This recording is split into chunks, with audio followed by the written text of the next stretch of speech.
రేపటి నుంచి Telangana assembly budget సమావేశాలు జరగనున్నాయి. సెషన్ నిర్వహణపై స్పీకర్ ప్రసాద్ కుమార్, మండలి చైర్మన్ గుత్తా సుఖేందర్ రెడ్డి సమీక్ష నిర్వహించారు. శాసనసభ వ్యవహారాల మంత్రి Sridhar Babu, chief whip Adluri Laxman, chief secretary Santhi Kumari assembly secretary సమావేశంలో పాల్గొన్నారు. సభ సజావుగా సాగేందుకు అనుసరించాల్సిన విధి విధానాలతో పాటు భద్రతాపరమైన ఏర్పాట్లపైన సమీక్షలో చర్చించారు.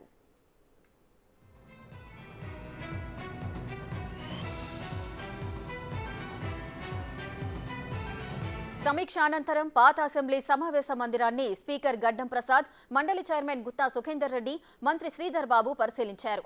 మరమ్మతు పనులపై పలు సూచనలు చేశారు. వచ్చే అసెంబ్లీ సమావేశాల్లోగా పనులు పూర్తి చేయాలని చెప్పారు. తదుపరి కౌన్సిల్ మీటింగ్ పాత అసెంబ్లీ సమావేశ మందిరంలోనే నిర్వహిస్తామన్నారు.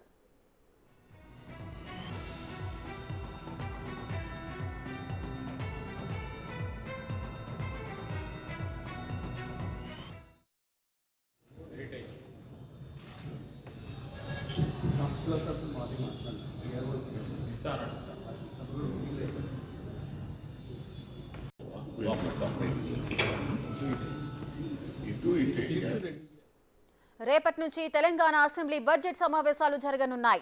సెషన్ నిర్వహణపై స్పీకర్ ప్రసాద్ కుమార్, మండలి చైర్మన్ గుత్తా సుఖేందర్ రెడ్డి సమీక్ష నిర్వహించారు. శాసనసభ వ్యవహారాల మంత్రి Sridhar Babu, chief whip Adluri Laxman, chief secretary Santhi Kumari assembly secretary సమావేశంలో పాల్గొన్నారు.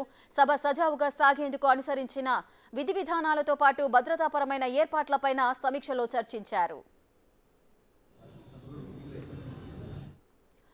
రేపటి నుంచి తెలంగాణ అసెంబ్లీ బడ్జెట్ సమావేశాలు ప్రారంభమవబోతున్నాయి. మరింత సమాచారం మా ప్రతినిధి సైదులు అందిస్తారు. సైదులు, రేపటి నుంచి తెలంగాణ రాష్ట్ర బడ్జెట్ సమావేశాలు అయితే కొనసాగబోతున్నాయి. అయితే ఈ బడ్జెట్ సమావేశాలకు సంబంధించి భద్రత, అదేవిధంగా అధికారుల విషయంలో మాత్రం ఎలాంటి చర్యలు తీసుకోవాలనే దానిపై కూడా కొద్దిసేపటి క్రితమే ఆ అసెంబ్లీ రాష్ట్ర వ్యవహారాల శాఖ మంత్రి అయినటువంటి జిల్లా చంద్రబాబు, అదేవిధంగా స్పీకర్ గడ్డం ప్రసాద్ కుమార్ ఆధ్వర్యంలో ఈ సమావేశం కొనసాగింది. అదే శాసన మండలి చైర్మన్ గుత్తా సుఖేందర్ రెడ్డి, అదేవిధంగా శాసన మండలి వైస్ చైర్మన్ బండా ప్రకాష్ వీళ్ళందరూ కూడా ఈ సమీక్ష సమావేశంలో పాల్గొన్నారు. అయితే రేపటి నుంచి జరగబోయే మన బడ్జెట్ సమావేశాలకు సంబంధించి భద్రతా విషయంలో కూడా ఎక్కడ రాజీ పడుతుందని చెప్పేసి అటు డీజీపీని ఆదేశించారు. అదేవిధంగా ఈ సమావేశానికి హాజరైనటువంటి సిఎస్ శాంతికుమారి అధికారుల విషయంలో కూడా ఆయా శాఖలు, అంటే ముఖ్యంగా రేపు జరగబోయే మొత్తం కూడా ఆర్థిక శాఖ పట్టులో ఉంటుంది కాబట్టి ఆర్థిక శాఖకు సంబంధించిన అధికారులందరూ కూడా అందుబాటులో ఉండాలని చెప్పేసి కూడా ఆదేశాలు ఇచ్చినట్టు కూడా మనకు సమాచారం ఉంటుంది.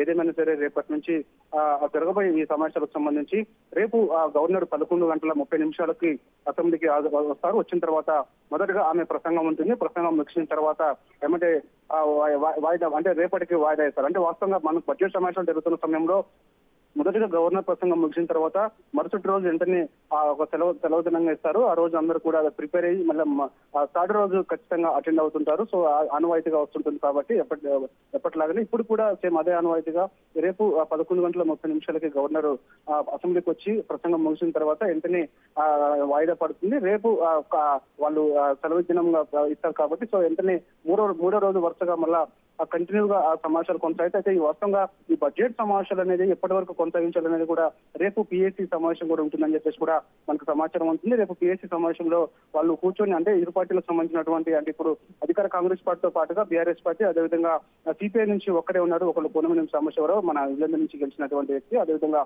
ఎంఐఎం వీళ్ళందరూ కూర్చొని పిఎస్సి సభ్యులు ఎవరైతే ఉంటారో వారు కూర్చొని నిర్ణయం తీసుకొని బడ్జెట్ సమావేశాలు ఎన్ని రోజులు నిర్వహించాలి ఏంటి అనేది కూడా వాళ్ళు అందులో చర్చించుకుంటారు. దాన్ని బట్టి ప్రస్తుతం మనకైతే సమాచారం ఉంటున్న ప్రకారం ఖచ్చితంగా 8 రోజుల పాటు బడ్జెట్ సమావేశం నిర్వహించాలని చెప్పేసి కూడా ఇది భావిస్తున్నారు. అయితే 8 రోజులు లేకపోతే అంతకు మించి తక్కువనే ఉంటుందని చెప్పేసి అంటున్నారు. ఏదేమైనా సరే ఓటాన్ అకౌంట్ బడ్జెట్ లో ఈసారి మనకి బడ్జెట్ ప్రవేశపెట్టే దిశగా కనబడుతుంది. ఓటాన్ అకౌంట్ బడ్జెట్ ని అంటే తక్కువ సమయంలోనే క్లోజ్ చేసే విధంగా ఈ బడ్జెట్ అంటే చర్చ ఉండబోతుందని అంటున్నారు.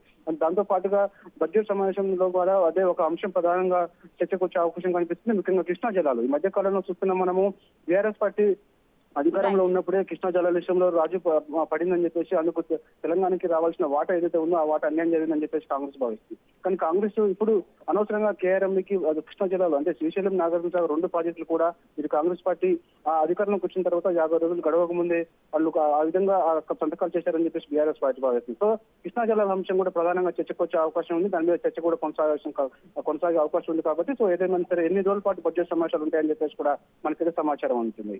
Right, thank you Saidulu.